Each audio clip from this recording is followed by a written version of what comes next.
آج کی اس ویڈیو میں ہم آپ کو ماہ رمضان کا ایک ایسا تعارف کروائیں گے کہ جو شاید آپ نے پہلے نہیں سنا ہوگا، اور اگر سنا بھی ہوگا تو بہت کم اور اس انداز میں نہیں سنا ہوگا۔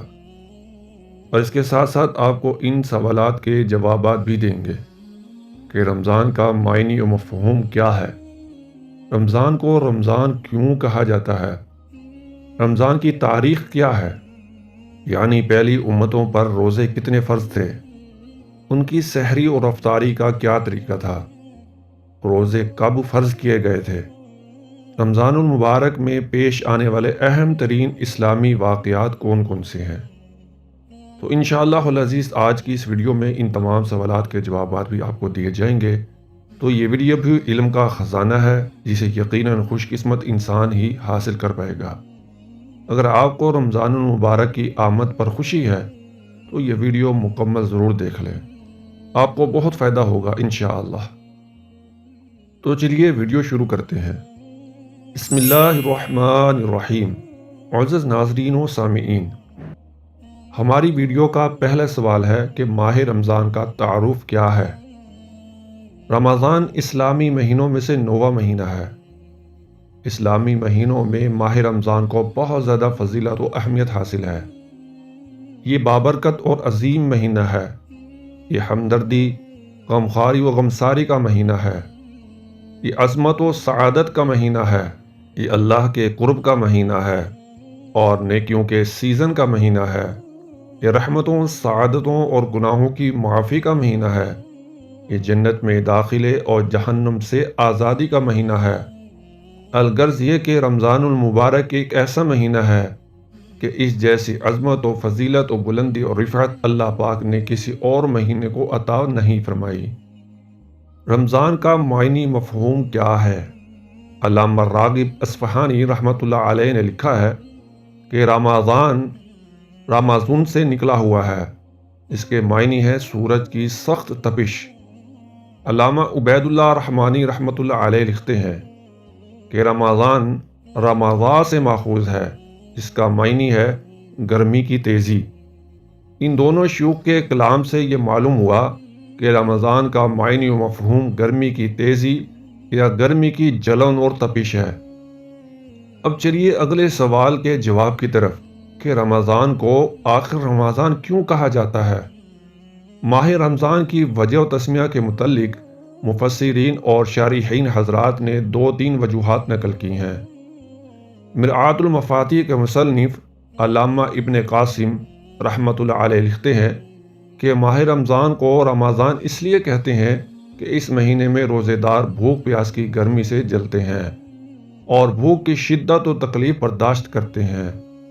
اور مزید لکھتے ہیں کہ رمضان کو رمضان اس لیے کہا جاتا ہے کہ اس ماہ مقدس میں روزے داروں کے گناہ جل یعنی کہ ختم ہو جاتے ہیں۔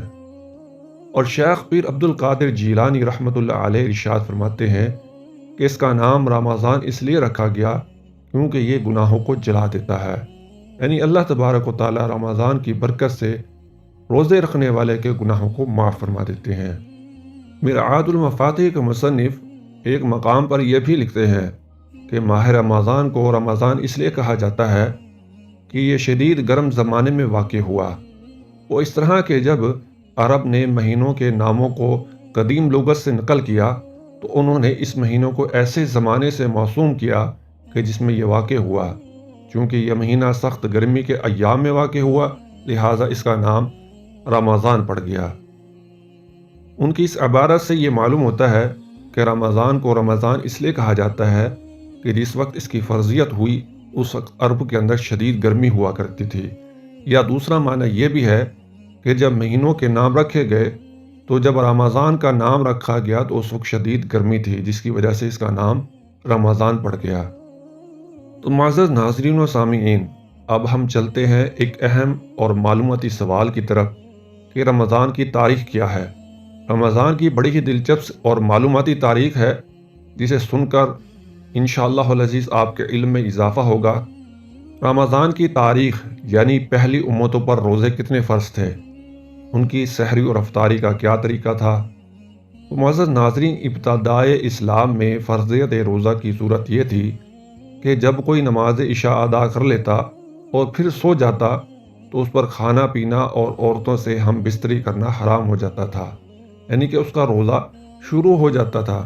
جیسا کہ امام ابن کثیر رحمۃ اللہ علیہ نے حضرت ابن عمر رضی اللہ عنہ کا قول نقل فرمایا ہے کہ ابتدا میں لوگوں پر جو روزہ فرض کیا گیا تھا وہ یہ تھا، جب ان میں سے کوئی نماز عشاء ادا کر لیتا تو اس پر کھانا پینا اور عورتوں سے ملنا حرام ہو جاتا تھا۔ اور صحابہ کرام رضوان اللہ علیہ مجمعین پر روزے کی یہ کیفیت نہایت ہی مشکل اور تکلیف دہ تھی، تو لہٰذا اللہ تبارک و تعالی نے ان پر آسانی کرتے ہوئے قرآن مجید کی اس آیت کو نازل فرمایا کہ تمہارے لیے رمضان کی راتوں میں اپنی بیویوں سے ہم بستری کرنا حلال کر دیا گیا ہے، وہ تمہارا لباس ہیں اور تم ان کا لباس ہو۔ اللہ تعالی نے جان لیا ہے کہ تم چوری چھپ کے ایسا کر لیا کرتے تھے، سو اس نے تمہیں معاف کر دیا اور تم سے درگزر فرما دیا۔ بس اب تم ان سے ہم بستری کرو، اور جو اللہ تعالیٰ نے تمہاری قسمت میں یعنی اولاد وغیرہ میں سے لڑکا یا لڑکی جو لکھ دیا ہے اسے تلاش کرو۔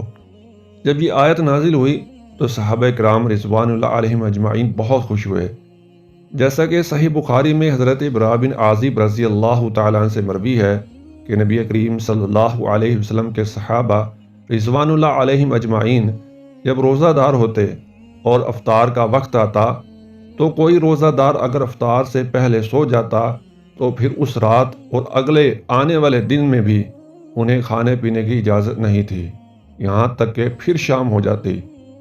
پھر ایک دن ایسا ہوا کہ حضرت قیس بن سرمہ انصاری رضی اللہ تعالی عنہ بھی روزے سے تھے۔ جب افطار کا وقت ہوا تو وہ اپنی بیوی کے پاس آئے اور اس سے پوچھا کہ کیا تمہارے پاس کچھ کھانا پینا ہے؟ انہوں نے کہا کہ اس وقت تو کچھ نہیں ہے، لیکن میں جا کر کہیں سے تلاش کر کے لے آتی ہوں۔ دن بھر انہوں نے کام کیا تھا، اس لیے ان کی آنکھ لگ گئی اور وہ سو گئے۔ جب بیوی واپس آئی اور انہیں سوتا ہوا دیکھا تو کہا افسوس، تم محروم ہی رہے۔ پھر دوسرے دن وہ دوپہر کو بے ہوش ہو گئے کیونکہ 2 دن سے کچھ نہ کھایا تھا۔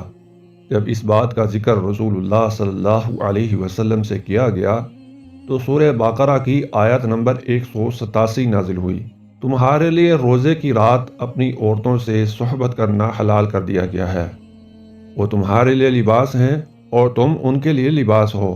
اللہ نے جان لیا کہ بے شک تم اپنی جانوں کی خیانت کرتے تھے، تو اس نے تم پر مہربانی فرمائی اور تمہیں معاف کر دیا۔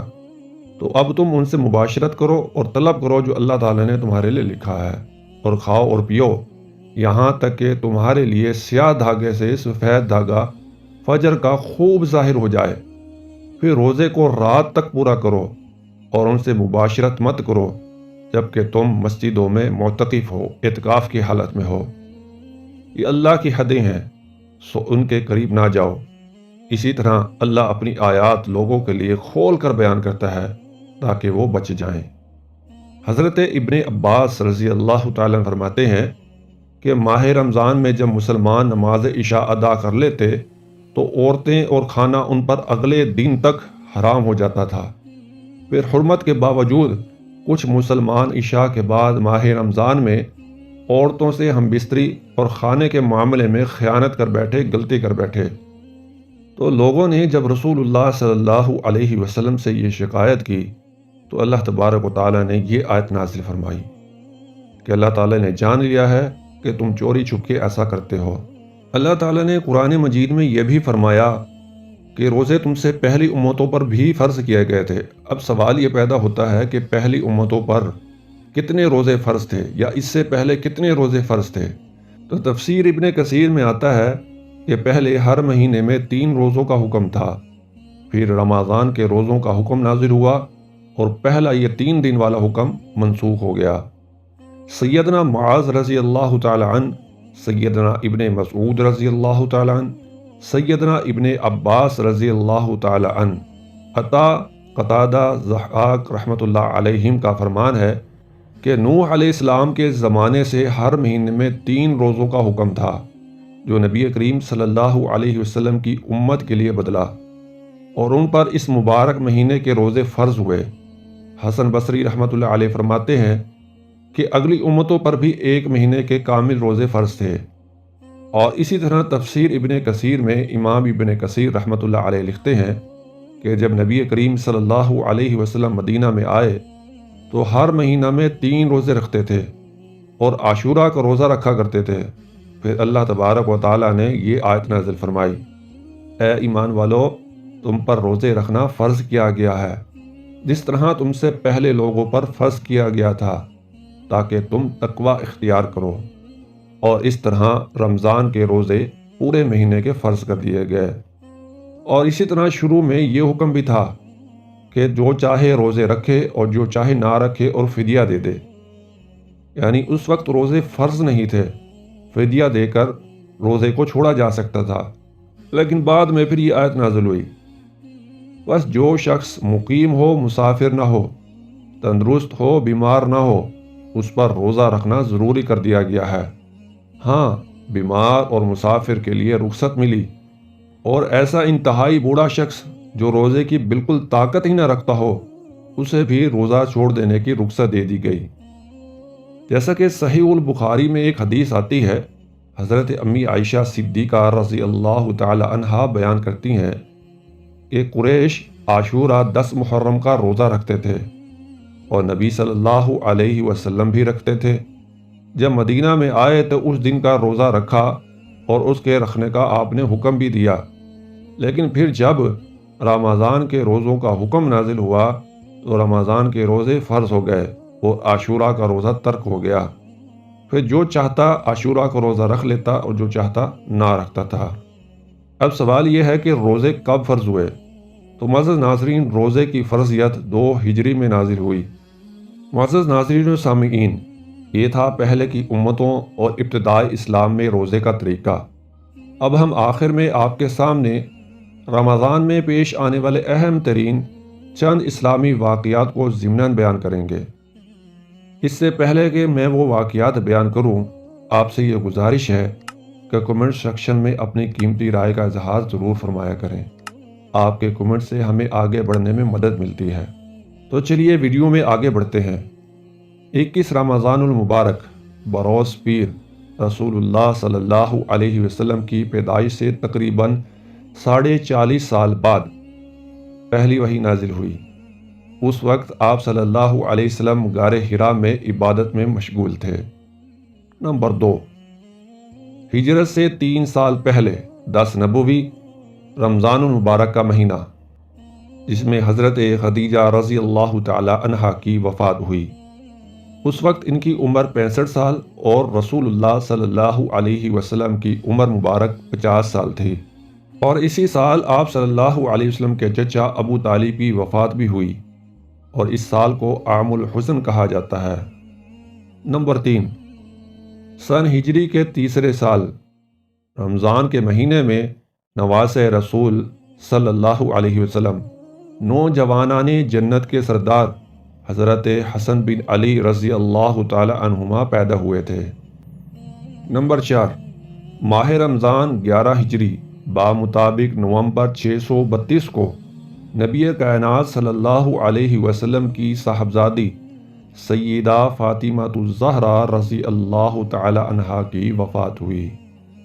نمبر 5، ماہ رمضان 32 ہجری بروز جمعہ نبی کریم صلی اللہ علیہ وسلم کے چچا حضرت عباس رضی اللہ تعالی عنہ کی وفات ہوئی۔